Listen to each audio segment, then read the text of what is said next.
Buenos días, soy Vanessa Vallejo y ustedes están escuchando el podcast del Pan Am Post. Por estos días ha aumentado el conflicto en la Franja de Gaza. Los medios de comunicación, como siempre, presentan a Israel como el malo, como si actuara de la nada y se dedicara a matar mujeres y niños palestinos. Eso sí, nunca hablan de los ataques de los palestinos y de que es nada más y nada menos Hamás quien está detrás de todo eso. En el podcast de hoy vamos a hablar de lo que ha ocurrido recientemente en Gaza, principalmente y en menor medida en Cisjordania, y en general pues vamos a conversar del conflicto entre palestinos e israelíes. Nuestro invitado es el analista político Sergio Mendiola. Sergio, buenos días y muchas gracias por estar hoy con nosotros. ¿Qué tal? Muy buenos días, gracias a ti. Bueno, Sergio, pues mi idea hoy es que hablemos sobre lo que ha estado ocurriendo en la Franja de Gaza, sobre todo, y pues también en Cisjordania, y sobre las reacciones que empiezan a salir cada que aumentan los problemas en estos lugares. Pero pues para eso quisiera primero contextualizar y entonces pedirte que rápidamente intentemos hablar un poco del inicio de este conflicto entre palestinos e israelíes, un poco tal vez de la fundación del Estado de Israel, que hace poco cumplió 70 años, ¿no? Es correcto. Bueno, sí es una historia para llenar tomos y tomos. Pero bueno, básicamente lo que está ahora sucediendo es que Hamás, que es el movimiento de resistencia islámica dominante en la Franja de Gaza y con muy poca relación con el gobierno palestino, intentó hacer algo similar a una intifada en el marco de no debería llamarlo conmemoración, en el recuerdo de lo que llaman la Nakba, que es el abandono de casas y inmuebles y lugares, digamos, de árabes cuando invadieron los ejércitos de la coalición árabe al territorio que en ese momento era todo Palestina, y que finalmente hicieron que la población árabe se concentrara particularmente en lo que hoy es Cisjordania, en ciertas zonas de Israel como Nazaret y en Gaza. Entonces se intentaron hacer grandes protestas y dirigirlas a cruzar la frontera de Gaza a Israel, lo cual para el gobierno israelí es intolerable, y se abrió fuego el gobierno israelí contra algunos de estos presuntos manifestantes. Ahora sale uno de los más altos oficiales del Hamás, llamado Salah al-Bardawil, a decir que 50 de los 62 muertos son del Hamás. Ahora, lo interesante de esto sería considerar cuál era la intención de cruzar la frontera, ¿no? Uh-huh. Para el servicio de inteligencia israelí y para el ejército israelí, esto presenta un peligro mayor debido a que a 200 metros de esa frontera se encuentran ciudades israelíes y por lo tanto esa población corre peligro inmediato. Hamás tiene en su carta, en su estatuto fundacional, la exterminación de Israel, y por lo tanto no se puede confiar en dichas personas. Lo interesante sería saber si esas 12 personas que no entran dentro de los 50 militantes del Hamás eran también pertenecientes a este tipo a una organización parecida a Hamás, o aquí sí se podría arriesgar a decir que Israel carga con la muerte de 12 inocentes. Uh-huh. Eso es básicamente lo que está la furia que se desata ahorita en medios. Sí, Sergio, también digamos que lo que uno ve en medios es, bueno, hay mujeres, hay niños palestinos que han sufrido las consecuencias de esto. Tú lo has dicho bien, has dicho detrás está Hamás, pero no parece que así lo retrataran los medios de comunicación, ¿no? Así es. Bueno, es algo que hemos visto en estos años, ¿no? Desde 2004, bueno, mucho antes, pero particularmente los esfuerzos de la causa palestina en hacer que las acciones de Israel parezcan monstruosas o genocidas. Recordamos también la intervención en Gaza, creo que fue 2015, donde los lanzacohetes o lanzamisiles que tenía Hamas estaban puestos en escuelas de la ONU y hospitales y tal. Sí, generalmente la cuestión tiende hacia que haya niños, que haya mujeres en esos lugares. Pero tú crees que son mujeres y niños y gente normal o inocentes, como tú decías ahora, no sé, empujados por Hamas a ir allá a esa zona de frontera y hacer eso? Pues el problema, vuelvo a decir qué significa Hamas. Hamas significa Movimiento de Resistencia Islámico. O sea, a lo que te estás enfrentando aquí son militantes religiosos. O sea, o sea, no sé qué tan empujados, o sea, los niños por supuesto que sí, pero o sea, las mujeres qué tan empujados son por Hamas o simplemente pertenecen al Hamas. Es decir, es bastante difícil. Para nosotros occidentales parece una monstruosidad y generalmente le damos el papel de ejército a nuestros hombres. Ahora, ¿qué pasa cuando es un movimiento así? O sea, finalmente tendemos a considerarlo una monstruosidad, que haya mujeres y niños ahí. Para un movimiento de resistencia islámico, la cosa funciona distinto. Claro. Sergio, voy a hablar un poco, pues como hacer un poco de abogada del diablo y preguntarte mucho el discurso, pues de izquierda y el discurso pro-palestino que hay en toda parte, que creo que es muy extendido, bueno, es que pobres palestinos, los israelíes poco a poco les han ido quitando su tierra y los desplazan. ¿Qué respondes tú a ese discurso que maneja, pues, yo diría que mucha gente? Bueno, pues primero que nada, o sea, tiene muchas raíces bastante nefastas ese discurso. Primero es que los asentamientos, por ejemplo, que es la manzana de la discordia, lo más importante, los asentamientos son construidos, si quieren ser legales, son construidos en todo momento en terrenos públicos. El primer asentamiento que existió en Cisjordania, por ejemplo, fue en una base militar abandonada del ejército jordano. Y listo, ¿no? O sea, es terreno público.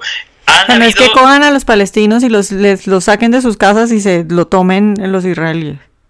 No, en realidad eso sucedió 3 o 4 veces durante la Guerra de Independencia. Eso sí existió. Particularmente en la zona que rodea actualmente el aeropuerto Ben Gurión. Pero fuera de eso, el ejército israelí ha demolido asentamientos judíos en Cisjordania por ser hechos en tierras privadas, sean en desuso o habitadas. O sea, eso se ha hecho bastante. Entonces, casi todos, con excepción, hay uno que está en proceso actualmente de ser demolido y que se enfrenta a una pequeña cuadrilla, digamos, de gente resistiendo esa demolición, que lo hicieron en terrenos privados. Pero fuera de eso, ninguno de los asentamientos actuales se encuentra en terreno que haya pertenecido previamente a palestinos, si no es que el ejército jordano, cuando entra en la zona en el año 49, haya corrido a los palestinos de ahí y posteriormente expropiado ese terreno. Eso puede ser, eso sí existe. Ajá. Ahora, sí, dime. Sí. No, es que, mucha gente está dando el argumento de que toda esa tierra es robada. Y el fundamento de Israel, o por lo menos el fundamento de los asentamientos israelíes en esa zona viene desde mucho antes, es 1868 que el primer barrio fuera de extramuros de Jerusalén se construye. Y es una época donde gobierna un estado islámico, por decirlo de alguna manera, que es el Imperio Otomano, y que permite que se construyan estos en terreno o público o privado.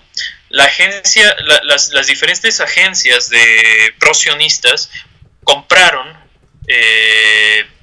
compraron tierras a terratenientes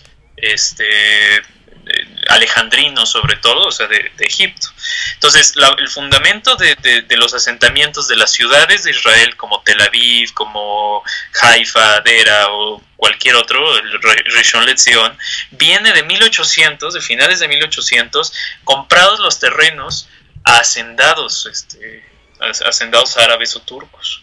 Entonces, eso ha seguido continuamente. Es una fuerte mentira aquello de que esa tierra fue expropiada a palestinos o expropiada a los árabes de ese momento, y es algo que el nacionalismo palestino ha intentado promover para evitar que haya una justificación de la existencia del Estado de Israel o de la población judía, que es peor todavía.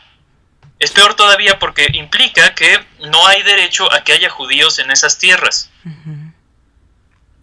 Sí. La pregunta es, en un Estado palestino independiente, los arriba de 7 millones de judíos que viven en la zona, ¿podrían vivir ahí? Esa es una pregunta que podríamos lanzar al aire.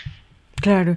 Sergio, ¿qué diferencia hay entre la Franja de Gaza y Cisjordania? ¿Por qué la Franja de Gaza es más violenta?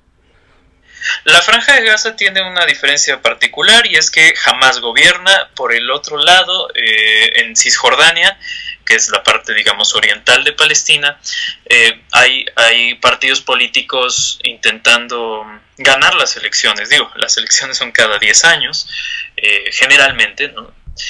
Pero en Gaza lo que había era un régimen muy parecido al de Cisjordania, es decir, territorios de coparticipación gubernamental, territorios gobernados por la autoridad palestina y territorios directamente gobernados por Israel en los asentamientos.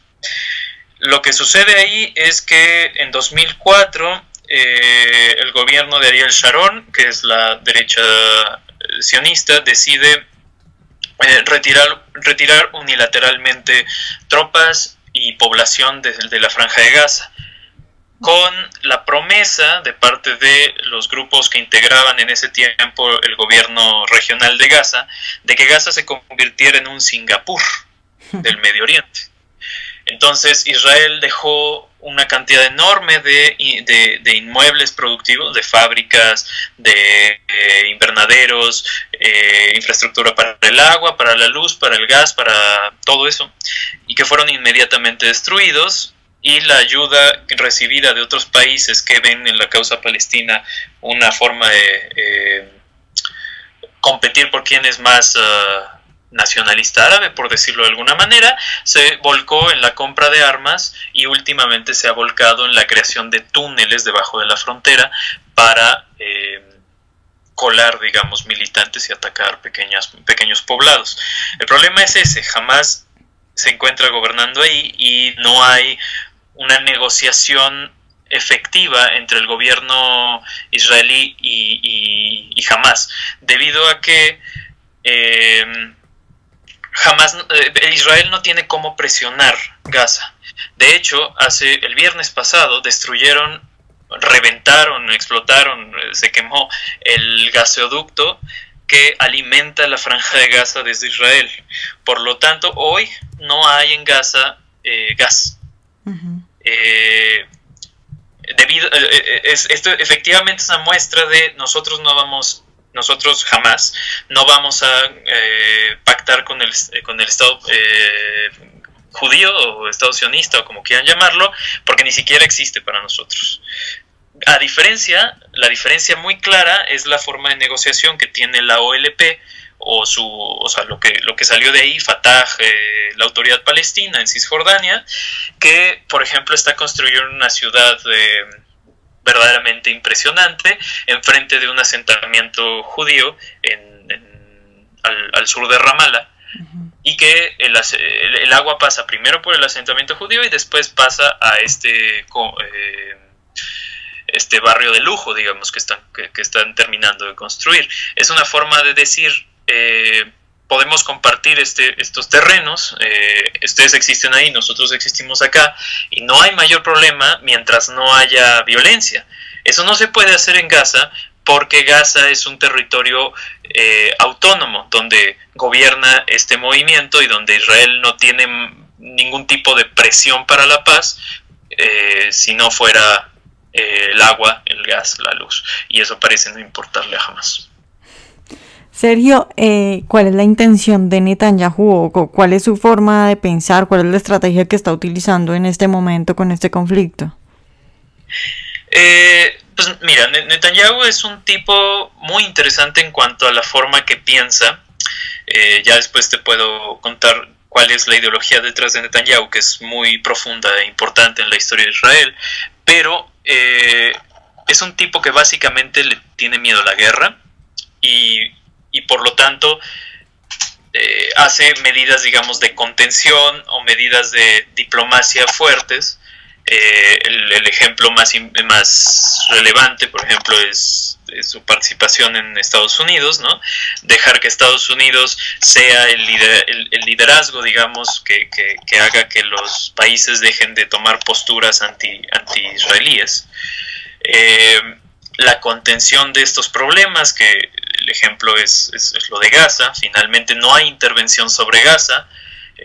Lo que se hizo con digamos, la muerte de el asesinato, como quieras llamarlo, de estas 62 personas fue contención. No hubo presentes soldados israelíes dentro del territorio palestino o dentro del territorio gazatí, por decirlo de alguna manera. Creo que es importante empezar a ver que son dos estados distintos, Palestina y Gaza. Pero bueno, Netanyahu, ¿qué va a hacer? Le quedan muchos años de gobierno, eso es impresionante.